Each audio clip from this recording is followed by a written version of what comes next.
And we're going to dive deep on our very first story. Many of you have asked us to explain House Bill 2002, which is part of the reason that Republicans have walked out in the Oregon Senate. One of its goals is to erase confusion over whether people 14 and younger can get an abortion without their parents' permission. And that makes it our very big story.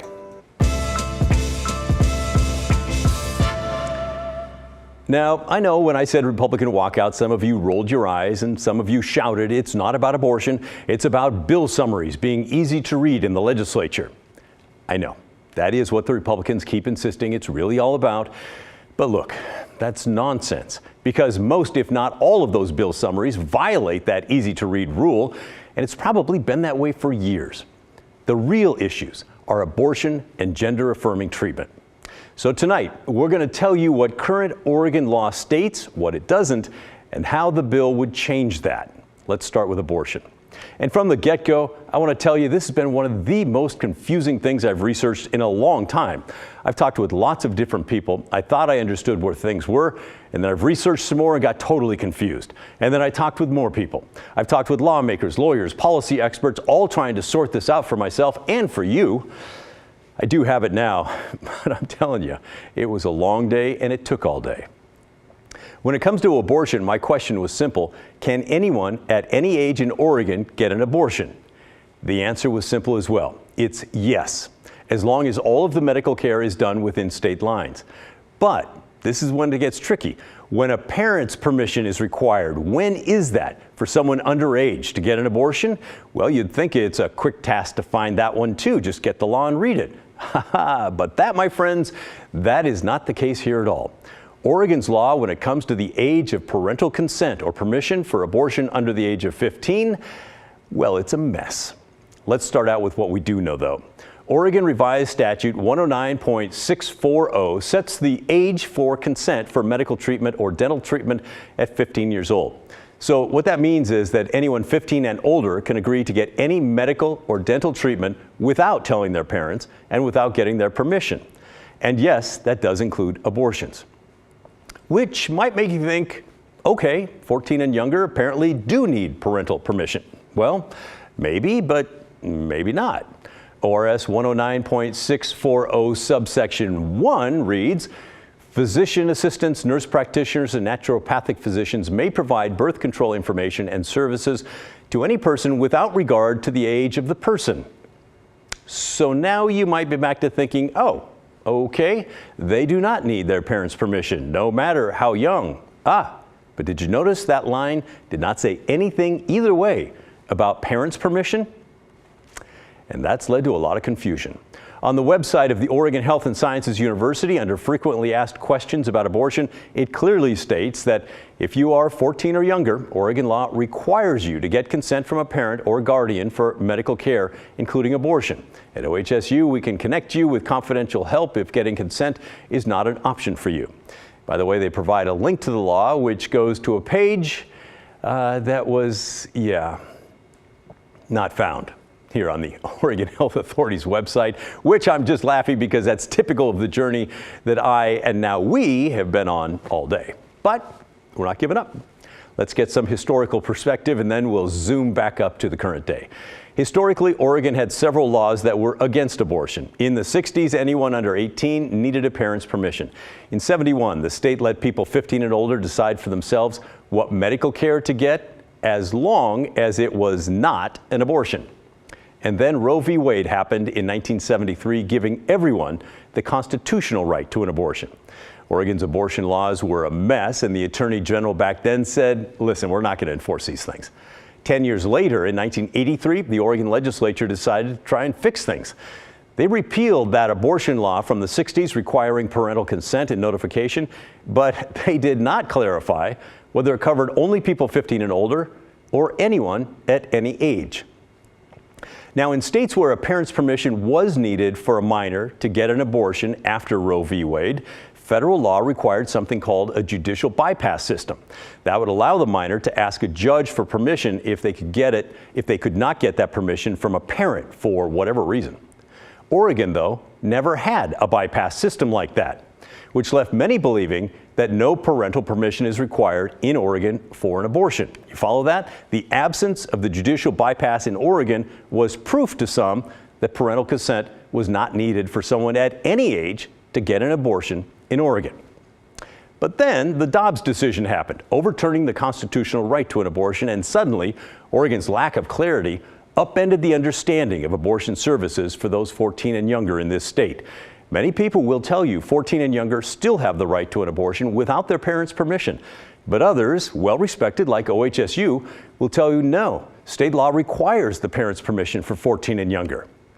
So you see why it's so confusing?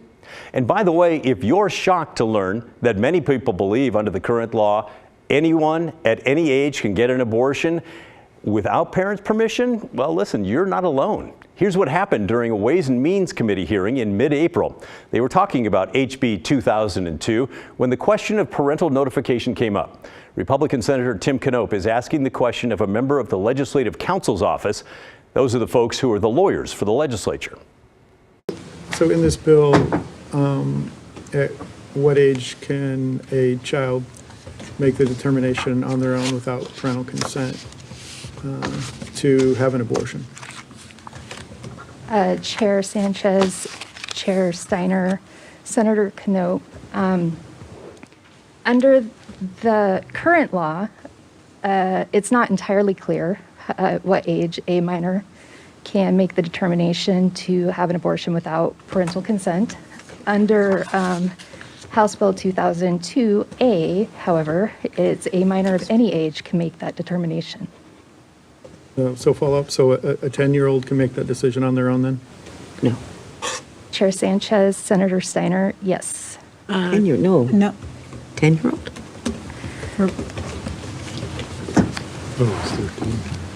I didn't think so for that. I thought it was, okay. 15. I'm looking it up. Okay. Sorry, let me clarify, Rep. Sanchez, Senator Steiner, Senator Knopp. Under the House Bill 2002, a minor of any age can make reproductive health care decisions, and that includes undergoing an abortion.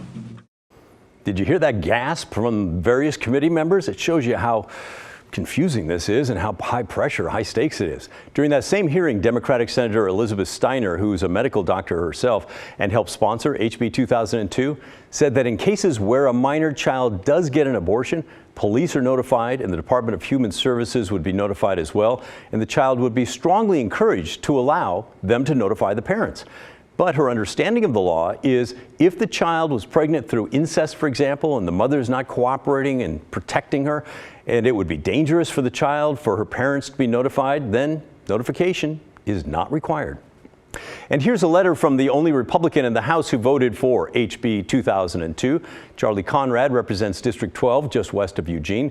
He wrote the letter to have a public record of his reasoning since he's kind of going against the party stance on this one. Actually, not kinda, totally. He writes that while he is cautious about the possibility of providing reproductive health services to minors without active involvement of their parents or guardians, this bill, he writes, does not change the treatment currently being provided. He goes on to write, this bill does not alter abortion services currently being provided, but instead codifies existing practices. Okay, so you still with me? Let's take a moment and recap here. First, there is no place in Oregon law that specifically says that anyone under 14 can get an abortion without their parents' permission. But it is pretty clear that 15 and older can get an abortion without their parents' permission. Now, let's take a look at the wording of the current law and how that would change under House Bill 2002. Remember, the current law, ORS 109.640 sub 1, reads, a physician, physician assistant, nurse practitioner, or naturopath physician may provide birth control information and services to any person without regard to age. You'll notice it does not say anything there about parental permission. Under House Bill 2002, the law would change to read, a minor of any age may give consent without the consent of a parent or guardian of the minor to receive reproductive health care information and services. A different section of the new law makes it clear one of those services is abortion. So, under the abortion section of Bill 2002, one of the big fights is to make it available to those under 14 without their parents' permission required. By the way, abortions for patients that young are rare but not unheard of here in Oregon. The Oregon Health Authority has a dashboard for abortion stats in the state. The most recent totals are for the year 2021. 7,100 women had abortions over that period. Of those, 14 patients were younger than the age of 15. So, to summarize, when it comes to abortion, HB 2002 puts language in the bill making it crystal clear that abortion is one of the things a doctor or healthcare provider can do for someone 14 and younger without permission from the patient's parent. It was already treated that way by many in Oregon before the Supreme Court overturned Roe v. Wade, but after that ruling, things are kind of up in the air.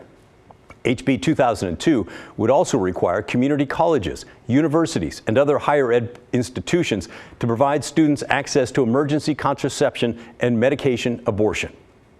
All right, now let's turn to gender-affirming care, which is also part of that bill, HB 2002. In case you're unclear on what that means, according to the federal government's Office of Population Affairs and the Office of the Assistant Secretary of Health, gender-affirming care is a supportive form of health care. It consists of an array of services that may include medical, surgical, mental health, and non-medical services for transgender and non-binary people. According to HB 2002, gender-affirming treatment means basically what the federal law just said there. Now, in Oregon, state law does not currently require insurance companies to cover transgender care. But the state agency that regulates insurance companies has issued bulletins basically telling insurance companies, yeah, you should cover that. HB 2002 would put that requirement into the law and also lists a number of procedures that must be covered. According to the Nonpartisan Legislative Policy and Research Office in Salem, it would not apply to insurance companies that are not under state jurisdiction. So that includes things like Medicare and large companies that self-insure. Currently, gender-affirming care is treated as any medically necessary care. 15-year-olds and above do not need their parents' permission, but 14-year-olds and younger do need that permission. The bill does not change that. Finally, the bill protects healthcare providers who may be licensed in another state like Idaho and also licensed in Oregon. It forbids Oregon regulators or insurance companies from punishing them if they lose their license in that state for providing abortions or gender-affirming care. So that's something to remember as well. Now, here are the takeaways. HB 2002 explicitly puts into law a practice that was already understood by many to be legal in Oregon, allowing patients 14 and younger to get an abortion without parental consent. It also requires insurance companies to cover medically necessary transgender care. And it protects healthcare providers if they are sanctioned or prosecuted in other states for abortions or transgender care that they do here in Oregon. So there's a lot there. But what are your thoughts on all this? Let us know, will you? Send an email to thestory@kgw.com or call and leave a voicemail. The phone number is 503-226-5090. I really look forward to hearing from you.